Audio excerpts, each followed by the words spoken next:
Эту удивительную на самом деле книгу написал татарский филолог, ученый, писатель из Набережных Челнов Рафис Салимжанов. Выпуск 41. Что такое татарский национализм? Татарский национализм – это работать. Прощай, немытая Россия, страна рабов, страна господ. Михаил Лермонтов. Такое сказать о родине, отчизне, народе. В Лермонтове действительно много пророческого. И то, что родился он в 1814 году и погиб в 1841 году. Через 100 лет началась Первая мировая и Великая Отечественная война в 1914 и 1941 году. Бог наказал Россию жестоко за убийство своего мудреца и пророка. Между прочим, татары никогда не были рабами, даже крепостными не были. Они были государственными крестьянами. Работать надо. Смысл жизни татар только из этого и состоит. Да, работа у нас называется чуть-чуть по-другому. Коротким, как выстрел словом «ш». Тут уже татарским национализмом пахнет. Спасибо, вы правильно это заметили. Работать до белого коленя – в этом и состоит наш татарский национализм. Мы трудоголики России. Без работы мы жизнь не представляем.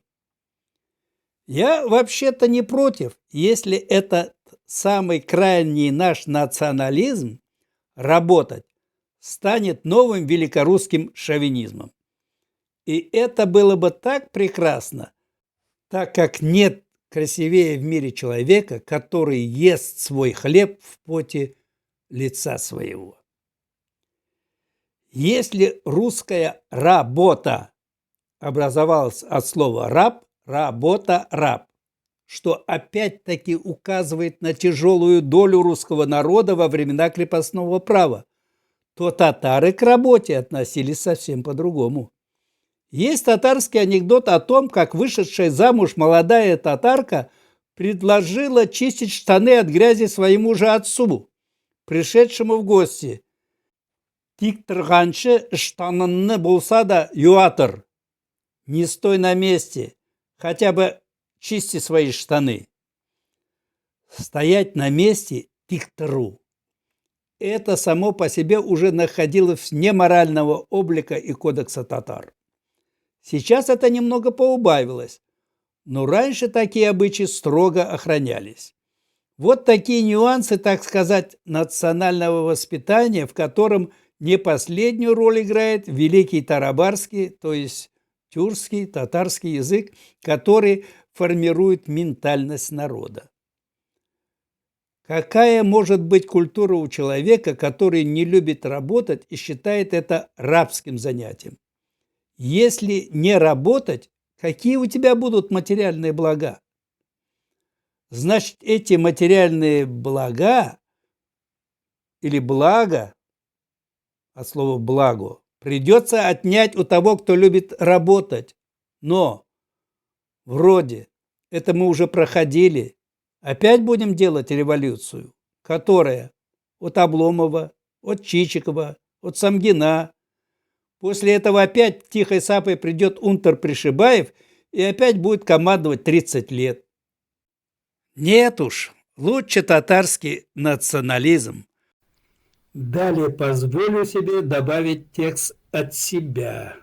Работать, работать и еще раз работать, как завещал. Нет, как завещала, в скобках заметим, моя бабушка Рауза Аби. «Ульганч ишлегіз», говорила она, что можно понять двояко. Или как работаете до смерти, или как Работайте до смерти, в усмерть работайте. Спасибо, что досмотрели видео до конца. Следите за нашими выпусками. Продолжение следует. Давай, мы вам.